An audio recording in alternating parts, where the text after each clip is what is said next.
നമ്മളെപ്പോലെയുള്ള പച്ച മനുഷ്യർക്ക് എങ്ങനെയാണ് അവരുടെ ഈമാൻ ഏറ്റവും നല്ലൊരു അനുഭവമായി മാറുന്നത്? കുവൈറ്റിലുള്ള നമ്മുടെ ഒരു സുഹൃത്തുണ്ട്. അദ്ദേഹം പറഞ്ഞൊരു സംഭവമുണ്ട്. അദ്ദേഹത്തിൻ്റെ മകൻ്റെ ഭാര്യ ഗർഭിണിയാവുമ്പോൾ ഏറ്റവും വലിയ സന്തോഷമാണ്. കുറച്ച് കാലം പിന്നിട്ടിട്ടാണ് ഗർഭിണിയാവുന്നത്. അവരുടെ ഏറ്റവും വലിയ സന്തോഷമായിരുന്നു അത്. അങ്ങനെ ഓരോ മാസവും സ്കാൻ എടുക്കുന്ന സമയത്ത് യാതൊരു പ്രശ്നമില്ല, ഒരു കുഴപ്പമില്ല. ഡോക്ടർ വളരെ ആശ്വാസം പറഞ്ഞു, യാതൊരു പ്രശ്നമില്ല, നോർമലാണ് എന്ന് ഡോക്ടർ പറയുന്നു. അവർ സന്തോഷിക്കുന്നു. എന്നാൽ 9ാമത്തെ മാസം, അവസാനത്തെ മാസത്തെ സ്കാൻ എടുക്കുന്ന സമയത്ത് ആ റിപ്പോർട്ട് കണ്ടിട്ട് ഡോക്ടർ പറഞ്ഞു കുഴപ്പമാണ് എന്ന് പറഞ്ഞു. നമ്മൾ വിചാരിച്ചതുപോലെ അല്ല, കുട്ടിയുടെ കിടത്തം കുറച്ച് കുഴപ്പത്തിലാണ്, കുട്ടി തിരിഞ്ഞു വന്നിട്ടില്ല എന്ന് പറഞ്ഞു. കുട്ടി ഒന്ന് തിരിഞ്ഞു വരണമല്ലോ, അപ്പോഴാണല്ലോ സുഖപ്രസവം ഉണ്ടാവുന്നത്. ഇത് കേട്ടപ്പോൾ ഇവരൊക്കെ ആകെ വല്ലാത്ത ഒരു അവസ്ഥയിലായിപ്പോയി. അവരുടെ ജീവിതത്തിൽ അവരെ അനുഭവിക്കുന്ന ഒരു വലിയ സങ്കടമാണത്. കാരണം തീർച്ചയായിട്ടും ഓപ്പറേഷൻ വേണ്ടി വരും. അത് പിന്നെ ആ ഉമ്മയ്ക്ക് പലതരത്തിലുള്ള പ്രയാസങ്ങൾ ഉണ്ടാകും എന്ന് പല അനുഭവങ്ങളും നമ്മൾക്കുണ്ട്. പലതരത്തിലുള്ള ചെറുതോ വലുതായ പ്രയാസങ്ങൾ ഉണ്ടായിന്ന് വരാം. തീർച്ചയായിട്ടും അമ്മക്കാർക്കും ഇഷ്ടമില്ല. കുട്ടിക്ക് അത് നല്ലതാണെങ്കിൽ ഉമ്മാക്ക് അതുകൊണ്ട് പ്രയാസം ഉണ്ടായിന്ന് വരാം. അപ്പം ഇവരും അത് ഇഷ്ടപ്പെട്ടില്ല. ഇവര് വല്ലാത്ത അസ്വസ്ഥതയും സങ്കടമായി അവരുടെ കുടുംബത്തിൽ. ഭക്ഷണം പോലും ഉണ്ടാക്കാത്ത ദിവസങ്ങളുണ്ടായിരുന്നു എന്ന് അദ്ദേഹം പറഞ്ഞു, സങ്കടം കൊണ്ട്. അങ്ങനെ ഡോക്ടർ സിസേറിയന് ഒരു ഡേറ്റ് കൊടുത്തു. ആ ഡേറ്റിന് പോകാനിരിക്കുകയാണ്. പുറത്ത് വണ്ടി എത്തിയിട്ടുണ്ട്. ആശുപത്രിയിലേക്ക് പോകാൻ ഒരുങ്ങുമ്പോഴും ആ വീട്ടിലെ ഓരോ ആളുകളും പറയുന്നത്, നമ്മൾ ഇത്ര നിസ്കരിച്ചിട്ടും ഇത്ര നോമ്പ് നോറ്റിട്ടും ഇങ്ങനെയൊക്കെ ആയിട്ടും എന്തിനാണ് പടച്ചോൻ നമുക്ക് തന്നെ ഇങ്ങനെ ഒരു പരീക്ഷണം തന്നത്? നമ്മൾ ഇസ്ലാമിക പ്രവർത്തനങ്ങൾ ചെയ്യുന്നവരാണ്, പടച്ചോനോട് വളരെ അടുപ്പുള്ള ആളുകൾ, എന്നിട്ടും പടച്ചോൻ എന്താണ് നമ്മളെങ്ങനെ പരീക്ഷിക്കുന്നത് എന്ന് അവരിങ്ങനെ പറഞ്ഞപ്പോൾ ആ പെൺകുട്ടി ഒരു വാക്ക് പറഞ്ഞു. ഗർഭിണിയായിരിക്കുന്ന ആ പെൺകുട്ടി ഒരു വാക്ക് പറഞ്ഞു. എന്താ പറഞ്ഞതെന്നറിയോ? ആകാശഭൂമികളെ മുഴുവനും തിരിച്ചുകൊണ്ടിരിക്കുന്ന ഒരു പടച്ചോനെയാണ് എനിക്ക് വിശ്വാസമുള്ളത്. നിങ്ങൾ എന്തിനാണ് ബേജാറാവുന്നത്? ആകാശഭൂമികളെ മുഴുവനും തിരിച്ചുകൊണ്ടിരിക്കുന്ന ഒരു പടച്ചോനാണ് എനിക്ക് വിശ്വാസമുള്ളത്. ആ പടച്ചോൻ എൻ്റെ കുട്ടിയെ ഒന്ന് തിരിച്ചു കടത്തണം എന്നുണ്ടെങ്കിൽ അത്രയും പ്രയാസമൊന്നും ഉണ്ടാവില്ല എന്നാണ് അവൾ പറഞ്ഞത്. എന്നിട്ട് പോയിട്ട് കരഞ്ഞ് കണ്ണീരണിഞ്ഞ് അള്ളാഹുവിനോട് അവൾ പ്രാർത്ഥിച്ചു. ആ പ്രാർത്ഥന പടച്ചോൻ കേട്ടു. ഡോക്ടർ പോലും അത്ഭുതപ്പെടുന്ന വിധത്തിലാണ് കുട്ടി തിരിഞ്ഞു വന്നത്. സുഖപ്രസവമായി എന്ന് മാത്രമല്ല, കുവൈറ്റിൽ ഇന്നും 2 വയസ്സുകാരനായ ആ പിഞ്ചോമന ജീവിക്കുന്നുണ്ട്. എന്താണിത്? നേരത്തെ ലിയോ പോൾ ഡുവൈസ് മരുഭൂമിയുടെ വിജനതയിലിരുന്ന് ഓർത്ത ആ നെറുകയുടെ നേരെ തോക്ക് ചൂണ്ടിയപ്പോൾ ഓർത്തൊരു വചനമുണ്ടല്ലോ, ആ വചനമാണിത്. വലനബലുവ അഖ്ബാറക്കും. ഒരു പ്രയാസം നമ്മുടെ ജീവിതത്തിൽ ഉണ്ടാകുമ്പോൾ ആ പ്രയാസത്തിന്റെ പേരിൽ നമ്മൾ എന്താണ് പറയുന്നത് എന്ന് പടച്ചോ നോക്കുന്നുണ്ട്. ഒന്ന് ആലോചിച്ച് നോക്കൂ നിങ്ങൾ. തലശ്ശേരിക്കടുത്ത് പെരിങ്ങത്തൂർ എന്ന് പറഞ്ഞൊരു സ്ഥലമുണ്ട്. അവിടെ ഫരീദ എന്നൊരു പെൺകുട്ടിയുണ്ട്. ആ ഫരീദ എന്ന പേരിൻ്റെ നേരെ ഒരു സമം ചേർത്താൽ അപ്പുറത്ത് എഴുതാൻ പറ്റിയൊരു പേരുണ്ട്, സ്നേഹം എന്നാണത്. ഫരീദ കല്യാണം കഴിഞ്ഞ് ഭർത്താവിൻ്റെ കൂടെ ജീവിച്ചത് 18 ദിവസം മാത്രമാണ്. 18 ദിവസം കഴിഞ്ഞപ്പോഴേക്ക് ഭർത്താവ് ഗൾഫിലേക്ക് തന്നെ തിരിച്ചു പോന്നു. ഇങ്ങോട്ട് തിരിച്ചുപോയി. ഇവിടെ പെയിൻ്ററായിരുന്നു. പെയിൻറ് ജോലിൻ്റെ ഇടയിൽ വളരെ ഉയരത്തിൽ നിന്ന് വീണിട്ട് നട്ടെല്ല് പൊട്ടിയിട്ടാണ് വീട്ടിലേക്ക് തിരിച്ചു വന്നത്. നട്ടെല്ല് പൊട്ടിയ ആളുകളെ നമ്മൾ കണ്ടിരിക്കുമല്ലോ. ഒന്നിനും കഴിയൂല. കഴുത്തിന് കീഴ്പോട്ട് യാതൊരു സ്വാധീനവുമില്ലാതെ, ഒന്നനങ്ങാൻ പോലും കഴിയാതെ വാട്ടർ ബെഡിൽ കിടക്കേണ്ട അവസ്ഥയിലാണ് ആ ഭർത്താവ് തിരിച്ചു വന്നത്. ആ ഭാര്യ ഭർത്താവിൻ്റെ കൂടെ നിന്നത് എത്ര കാലമാണെന്നറിയോ? 21 വർഷം. 21 വർഷം. 21ാമത്തെ വർഷം ആ ഭർത്താവിന് ക്യാൻസർ പിടിപെട്ടിട്ട് ആശുപത്രിയിൽ ICUവിൽ കിടക്കുന്ന സമയത്ത് ഡോക്ടർ പുറത്തിറങ്ങിയിട്ട് പറഞ്ഞു, ഒരു പ്രതീക്ഷയില്ല എന്ന് പറഞ്ഞു. ഞങ്ങളെ കൊണ്ട് ചെയ്യാൻ പറ്റുന്നൊക്കെ ഞങ്ങൾ ചെയ്യുന്നുണ്ട്, ഒരു പ്രതീക്ഷയില്ല എന്ന് പറഞ്ഞു. ഇവരൊക്കെ അത് കാത്തിരിക്കുന്ന വാർത്തയാണ്, ആർക്കൊരു ഞെട്ടലുമില്ല. പക്ഷെ ആ ഫരീദ എന്താ ചെയ്യുന്നതെന്നറിയോ നിങ്ങൾ? ആ ആശുപത്രിയിലെ പ്രയർ ഹാളിലേക്ക് ഓടിച്ചെന്ന് 2 റക്അത്ത് നിസ്കരിച്ച് സുജൂദിൽ വീണ് പൊട്ടിക്കരഞ്ഞുകൊണ്ട് പ്രാർത്ഥിക്കുന്നത്, അല്ലാഹുവേ എൻ്റെ പ്രിയങ്കരനായ ഭർത്താവിന് നീ ദീർഘായുസ് കൊടുക്കണമെന്ന്. ദീർഘായുസ് കൊടുത്തുള്ള അവസ്ഥ എന്തായിരിക്കും? ശാരീരികമായോ സാമ്പത്തികമായോ സുഖങ്ങളില്ല എന്ന് മാത്രമല്ല, ഒരു നല്ല വാക്ക് പോലും കേൾക്കൂല. കരച്ചിലും പിടിച്ചിലും മാത്രമാ. വാട്ടർ ബെഡിൽ കിടക്കുന്ന ആ ഭർത്താവിൻ്റെ കൂടെ ഒന്ന് വെറുതെ കിടക്കാൻ പോലും ആ ഭാര്യയ്ക്ക് കഴിയൂല. എന്നിട്ടും ആ ഭാര്യ പറയുന്നു, എനിക്ക് എൻ്റെ ഭർത്താവിനെ വേണം. എന്തിന്? ഈ ഇഹലോകത്തെ ഏതെങ്കിലും ഒരു കൗതുകമല്ല, ഭൗതികമായ ഒരു കൗതുകവുമല്ല ആ പെൺകുട്ടിയുടെ മനസ്സിനെ സ്വാധീനിച്ചത്. അതിനപ്പുറത്തുള്ളൊരു ലോകമാണ്. ഈ വിശ്വാസം. കേരളത്തിലെ വളരെ പ്രസിദ്ധനായ ഒരു ഓങ്കോളജിസ്റ്റ് ഉണ്ട്, ക്യാൻസർ രോഗികളുടെ ഡോക്ടർ. അദ്ദേഹത്തിൻ്റെ പേര് ഡോക്ടർ VP ഗംഗാധരൻ എന്നാണ്. അദ്ദേഹം എഴുതിയൊരു പുസ്തകമുണ്ട്, ജീവിതമെന്ന അത്ഭുതം. അദ്ദേഹത്തിൻ്റെ അടുത്ത് വന്ന പലതരത്തിലുള്ള ക്യാൻസർ രോഗികളെക്കുറിച്ച് അദ്ദേഹം എഴുതിയ പുസ്തകമാണ്. നിങ്ങൾ എവിടുന്നെങ്കിലും കിട്ടുകയാണെങ്കിൽ തീർച്ചയായിട്ടും ആ പുസ്തകം വാങ്ങി വായിക്കണം. കാരണം ആ പുസ്തകത്തിൻ്റെ പ്രത്യേകത, നമ്മൾ ആ പുസ്തകം വായിച്ചു കഴിഞ്ഞാൽ മനുഷ്യരായ മനുഷ്യരോട് മുഴുവനും നമ്മൾക്ക് സ്നേഹം തോന്നും. ആരെയും നമ്മൾ വെറുക്കൂല. ആരുടെ മുഖത്ത് നോക്കിയിട്ട് നമുക്ക് അയാൾക്ക് ഇഷ്ടമില്ലാത്തൊരു വാക്ക് പറയൂല. മനുഷ്യൻ്റെ വില എന്താണെന്ന് പറഞ്ഞു തരുന്നൊരു പുസ്തകമാണത്.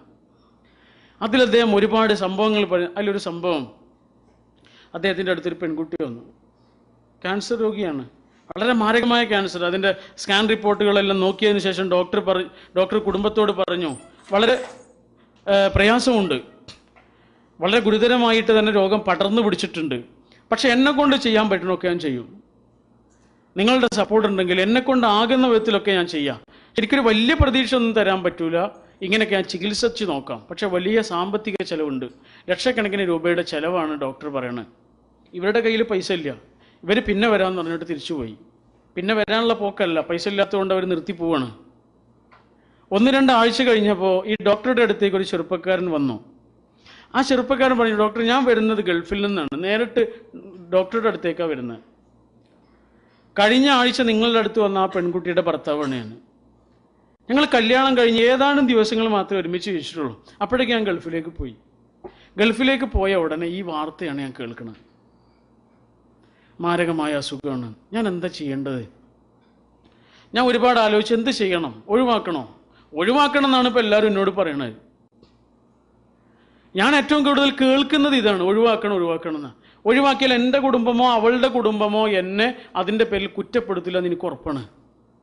കാരണം അവൾക്കൊരു ജീവിതമല്ല, അവനെങ്കിലും ഒരു ജീവിതം ഉണ്ടായിക്കോട്ടെ എന്നേ പറയുള്ളൂ. അല്ലെങ്കിൽ വെറും ആ ഏതാനും ദിവസങ്ങളുടെ ആത്മബന്ധം വെച്ചിട്ട് എനിക്ക് അവളെ ചികിത്സിക്കാം. ഏത് വേണമെന്ന് ഞാൻ കുറേ ചിന്തിച്ചു. ഞാൻ പെട്ടെന്നൊരു തീരുമാനത്തിലെത്തി, ഞാൻ അവളെ ചികിത്സിക്കും. ആ മരുഭൂമിയിൽ രാവും പകലും കിടന്ന് കഷ്ടപ്പെടേണ്ടി വന്നാലും ഞാൻ അവളെ ചികിത്സിക്കും. കടം വാങ്ങിയിട്ടാണെങ്കിലും ചികിത്സിക്കും. ആ ചികിത്സക്കിടയിൽ അവൾ മരിച്ചു പോകുകയാണെങ്കിൽ സന്തോഷത്തോടു കൂടി അവളെ മരിപ്പിക്കും. അതല്ല, ജീവിതത്തിലേക്ക് തിരിച്ചു വരികയാണെങ്കിൽ അതിലേറെ സന്തോഷത്തോടു കൂടി അവളെ സ്വീകരിക്കും എന്ന് പറഞ്ഞിട്ട് ആ ചെറുപ്പക്കാരൻ ഗൾഫിലേക്ക് തന്നെ തിരിച്ചുപോയി. പൈസ അയക്കുന്നത് ഡോക്ടറുടെ അക്കൗണ്ടിലേക്കാണ്. ഡോക്ടർ ആ പെൺകുട്ടിയെ ചികിത്സിക്കാൻ തുടങ്ങിയെന്ന് മാത്രമല്ല, മാസങ്ങൾ കഴിഞ്ഞപ്പോൾ ആ പെൺകുട്ടി റിക്കവറായി എന്ന് മാത്രമല്ല, BA കഴിഞ്ഞു, MA കഴിഞ്ഞു, B.Ed കഴിഞ്ഞു. ഇന്ന് എറണാകുളം ജില്ലയിലെ കളമശ്ശേരിയിൽ ഒരു സ്കൂൾ അധ്യാപികയാണെന്ന് മാത്രമല്ല, 2 പിഞ്ചോമനകളുടെ ഉമ്മയുമാണ്. മാഷാ അല്ലാഹ്. ഭർത്താവിനെ സ്നേഹിച്ച ഭാര്യയും ഭാര്യയെ സ്നേഹിച്ച ഭർത്താവും. ഉപാധികളില്ലാത്ത സ്നേഹമാണിത്. മനസ്സിൻ്റെ ആഴങ്ങളിൽ നിന്നുള്ള ഇഷ്ടമാണിത്. എത്ര തന്നെ കഷ്ടപ്പാടുകളിലും ദുരിതങ്ങളിലും കൂടെ ഉണ്ടാകുമെന്ന കൈപ്പിടുത്തമാണിത്. കൂടെ ഉണ്ടാകുന്നുള്ള ഒരു ഊക്കും ഊർജവുമാണത്. ഇതെങ്ങനെയാണ് കൈവരുന്നത്? ഇത് കൈവരാൻ വേറൊരു മാർഗമല്ല, ഈമാൻ മാത്രമേ ഉള്ളൂ. കാസർഗോഡുള്ള ഒരു സഹോദരി പറഞ്ഞതാണ്, നമ്മോട് നേരിട്ട് പറഞ്ഞതാണ്. അദ്ദേഹത്തിൻ്റെ ഭർത്താവ് പെട്ടെന്നൊരു സ്ട്രോക്ക് വന്നിട്ട് മരിച്ചുപോയി. പിന്നെ 2 ആൺകുട്ടികളുണ്ട്. അവർ വീടിന് തൊട്ടടുത്തുള്ള പുഴയിൽ കുളിക്കാൻ പോയതാണ്. 2 മക്കളും ആ പുഴയിൽ മുങ്ങി മരിച്ചു. ജീവിതത്തിൻ്റെ നടുക്കടലിൽ ഒറ്റപ്പെട്ടു പോയൊരു ഉമ്മയെക്കുറിച്ച് ആലോചിച്ച് നോക്കൂ. അവർ പറയാണ്, ഈ ഖുർആൻ പഠിച്ചിട്ടില്ലായിരുന്നെങ്കിൽ ഞാൻ ഇന്ന് ഈ ലോകത്തുണ്ടാവില്ല, ഞാൻ ആത്മഹത്യ ചെയ്തിട്ടുണ്ടാവും. ഞങ്ങളുടെ നാടിന് തൊട്ടടുത്തുള്ള ഒരു സ്ഥലമാണ് ഉദിരംപോയിൽ എന്ന് പറഞ്ഞ സ്ഥലം. അവിടെ ഒരാളുണ്ട്, ഭാര്യ മരിച്ചു, കിണറിൽ വീണിട്ട് ഭാര്യ മരിച്ചു, മകൻ മരിച്ചു, മകളും മരിച്ചു. പനി വന്നിട്ട് മകൻ മരിച്ചു, ഒരു ആക്സിഡൻറ്റിൽ മകളും മരിച്ചു. അയാളുടെ ഒരു അവസ്ഥ എന്തായിരിക്കും ആലോചിച്ചു. ഇവരുടെ ചെറിയ കുട്ടികളെ ഈ വല്യപ്പയുടെ കയ്യിലുള്ളത്. അദ്ദേഹം പറയാണ്, എനിക്ക് സമാധാനം ഖുർആൻ മാത്രമാണ്. ഇത് വെറുതെ പറയുന്നതല്ല, അദ്ദേഹത്തിന് ഖുർആൻ മാത്രമേ സമാധാനം ഉണ്ടാവൂ. നമുക്ക് സമാധാനമായിട്ടോ സന്തോഷമായിട്ടോ തോന്നുന്ന ഒന്നും അദ്ദേഹത്തിന് സന്തോഷമായിട്ടോ സമാധാനമായിട്ടോ അനുഭവിക്കാൻ കഴിയില്ല. നമുക്ക് സന്തോഷം തോന്നുന്ന ചില കാഴ്ചകൾ അദ്ദേഹത്തെ സന്തോഷിപ്പിക്കൂല. കാരണം അദ്ദേഹത്തിൻ്റെ മനസ്സിൽ മുഴുവനും മൂടിക്കെട്ടി നിൽക്കുന്ന ദുഃഖം കൊണ്ട്, ഘനീഭവിച്ച് കിടക്കുന്ന സങ്കടം കൊണ്ട് അയാൾക്ക് ഒരു സന്തോഷമായിട്ട് തോന്നൂല. എന്നിട്ട് അദ്ദേഹം പറയാണ്, ഖുർആൻ മാത്രമാണ് എനിക്ക് സമാധാനം തരും. ഖുർആനിൻ്റെ വാഗ്ദാനമാണത്. ഇന്നലെ പ്രസംഗം കഴിഞ്ഞിട്ട് ഇറങ്ങിയപ്പോൾ ഒരു സുഹൃത്ത് വന്ന് പറഞ്ഞതാ, എൻ്റെ ജീവിതത്തിൽ ഒരു സംഭവം ഉണ്ടായിട്ടുണ്ട് എന്ന് പറഞ്ഞിട്ട്. അദ്ദേഹത്തിൻ്റെ കുടുംബത്തിലെ ഒരാൾ മയക്കുമരുന്ന് കേസിൽ കുവൈത്തിൽ പിടിയിലായി. ആ കേസിൽ പിടിക്കപ്പെട്ടാലുള്ള അവസ്ഥ നമുക്കറിയാം. സ്വാഭാവികമായിട്ടും അദ്ദേഹം കല്യാണം കഴിച്ച ഉടനെയാണ് സംഭവം. അപ്പോൾ ഈ പെൺകുട്ടിയോട് കുടുംബങ്ങളൊക്കെ പറഞ്ഞു, 1-2 വർഷങ്ങൾ കഴിഞ്ഞ് പറഞ്ഞു, ഇനി ഒരിക്കലും തിരിച്ചു വരൂല, നീ വേറെ കല്യാണത്തിന് ഒരുങ്ങണമെന്ന്. ആൾ പറഞ്ഞു, ഞാനൊരുങ്ങൂല, തിരിച്ചു വരും. തിരിച്ചു വന്നില്ലെങ്കിൽ എനിക്ക് പ്രശ്നമല്ല, ഞാൻ അദ്ദേഹത്തിന് വേണ്ടി പ്രാർത്ഥിക്കും. അവൾ പറഞ്ഞതാ, ഞാൻ എൻ്റെ ഭർത്താവിന് വേണ്ടി പ്രാർത്ഥിക്കും, അതാണ് എനിക്ക് അഭയം. തിരിച്ചു വന്നില്ലെങ്കിലും ആ പ്രാർത്ഥന കൊണ്ട് ഞാൻ സന്തോഷിക്കുന്നു. 6 മാസം പോലും കഴിഞ്ഞിട്ടില്ല. അതിനിടക്കാണ് കുവൈത്ത് സദ്ദാം ഹുസൈൻ പിടിച്ചടക്കിയ ഉടനെ ആദ്യം അദ്ദേഹം ചെയ്യുന്നത് എല്ലാ ജയിലുകളും തുറന്നിടാണ്. സുന്ദരമായി അദ്ദേഹം നാട്ടിലേക്ക് വന്നിറങ്ങി. ഒരു കാര്യം കൊണ്ട് വേറൊരു ഗുണം അള്ളാഹു ഒരാളുടെ ജീവിതത്തിൽ നൽകുകയാണ്, ഒരുപാട് ആളുകളുടെ ജീവിതത്തിൽ നൽകുക. കാരണങ്ങളെ അള്ളാഹു ഉണ്ടാക്കും. കാരണങ്ങൾ ഈ ഭൂമിയിൽ സൃഷ്ടിക്കപ്പെടും. നമ്മളറിയാത്ത വിധം നമുക്ക് വഴികൾ തുറന്നു തരുന്നു. അള്ളാഹ് പറഞ്ഞതാണിത്. ഞങ്ങളുടെ നാടിന് തൊട്ടടുത്തുള്ളൊരു പ്രദേശമാണ് മഞ്ചേരിക്കടുത്തുള്ള ആനക്കയം എന്ന് പറഞ്ഞു. നമ്മൾ സ്വഹാബികളുടെ ചരിത്രത്തിൽ നിന്നുള്ള കഥകളൊക്കെ കേട്ടിട്ടുണ്ട്. അതല്ല, നമ്മുടെ ഇടയിൽ ജീവിക്കുന്നവർ എങ്ങനെയാണ് ഇത് അനുഭവിക്കുന്നത് നമുക്ക് അറിയണം. നമ്മുടെ ഇടയിൽ ജീവിക്കുന്ന ആളുകളുണ്ടല്ലോ, അവരെങ്ങനെയാണ് ഈ മഴയെ അനുഭവിക്കുന്നത് എന്നറിയണം. ഈ കാരുണ്യത്തിൻ്റെ മഴയെ എങ്ങനെയാണ് അവർ അനുഭവിക്കുന്നത് നമുക്കറിയണം. 2 കിഡ്നിയും ഫെയിലിയറായി ഭാര്യയ്ക്ക്. അപ്പോൾ ഡോക്ടർ പറയാണ്, വളരെ പെട്ടെന്ന് നിങ്ങളത് മാറ്റിവെക്കണം, ട്രാൻസ്പ്ലാന്റ് ചെയ്യണം, എത്ര പെട്ടെന്ന് കഴിയും അത്രയും പെട്ടെന്ന്. അപ്പോൾ ഈ ഭാര്യ പറയണം, ആയിക്കോട്ടെ, പക്ഷേ എനിക്കൊരു ഉംറ ചെയ്യണം, അത് കഴിഞ്ഞ് വന്നിട്ട് മതിയെന്നത്. അങ്ങനെ ഉംറയ്ക്ക് വരികയാണ് അവർ. ഉംറ എന്ന് പറഞ്ഞാൽ എന്താ? പ്രാർത്ഥന. ഹജ്ജ് എന്ന് പറഞ്ഞാൽ എന്താ? പ്രാർത്ഥന. നിസ്കാരം എന്ന് പറഞ്ഞാൽ എന്താ? പ്രാർത്ഥന. ആ പ്രാർത്ഥിക്കാനുള്ള ഓരോ അവസരങ്ങളാണ്. അവർ ഉംറയിൽ നിറയെ പ്രാർത്ഥനയായിരുന്നു. പ്രാർത്ഥന കൊണ്ട് നിറഞ്ഞു അവരുടെ ആ തീർത്ഥാടനം. അങ്ങനെ തിരിച്ച് നാട്ടിലേക്കെത്തി. മാറ്റിവെക്കാനുള്ള ഒരുക്കങ്ങളാണ്. ആ ഒരുക്കങ്ങൾക്കിടയിൽ ഡോക്ടർ പറഞ്ഞു, ഒന്ന് ഡയഗ്നോസ് ചെയ്യണമെന്ന്. ഡയഗ്നോസ് ചെയ്തു. ഡോക്ടർ പറയാണ്, 2 കിഡ്നിക്ക് ഒരു കുഴപ്പം കാണില്ല. വിശ്വസിക്കും നിങ്ങൾ? വിശ്വസിച്ചേ മതിയാവും. അത്ഭുതങ്ങൾ സംഭവിക്കും, നമ്മുടെ ജീവിതത്തിൽ അനുഭവിക്കും നമ്മൾ. അതേ സ്ഥലത്തുള്ള നമ്മുടെ ഒരു സുഹൃത്ത് പറഞ്ഞതാ, വളരെ വലിയൊരു ബിസിനസ്സുകാരനായിരുന്നു അദ്ദേഹം. 9 വർഷം മക്കളില്ലായിരുന്നു. 9 വർഷം കിട്ടാവുന്ന എല്ലാ ചികിത്സകളും നടത്തിയിട്ടുണ്ട്. അദ്ദേഹത്തിൻ്റെ കയ്യിൽ പണം ഉണ്ടായതുകൊണ്ട് ഒരുപാട് സ്ഥലങ്ങളിൽ ചെന്ന് കയറി ഇറങ്ങിയിട്ടുണ്ട്. അവസാനം കൊടുങ്ങല്ലൂരിലെ ഒരു ചികിത്സാലയത്തിൽ 2 വർഷം കിടന്നു. പൈസയൊക്കെ തീർന്നു പോയി. പണം തീർന്നതുകൊണ്ട് നാട്ടിലേക്ക് തിരിച്ചു വന്നു. പിന്നെ അദ്ദേഹം പറയാം, പണം ഇല്ലാത്തതുകൊണ്ട് ചികിത്സിക്കാൻ വകയില്ല. ഞങ്ങളുടെ തഹജ്ജുദിൻ്റെ ഇതായിരുന്നു പിന്നീടുള്ള രാത്രി മുഴുവനും പ്രാർത്ഥന കൊണ്ട് ഞങ്ങൾ നിറച്ചു വന്നു. ഞങ്ങളുടെ പ്രാർത്ഥന കൊണ്ട് കിട്ടിയതാണ് ഞങ്ങൾക്ക് ഞങ്ങളുടെ മക്കളെ എന്ന് അവർ പറഞ്ഞ 3 ചുറുചുറുക്കുള്ള മക്കളുണ്ട് ഇന്നവന്. ഞാൻ അവസാനിപ്പിക്കുന്നു. പ്രാർത്ഥന കൊണ്ട് വിസ്മയങ്ങൾ സൃഷ്ടിക്കപ്പെടും.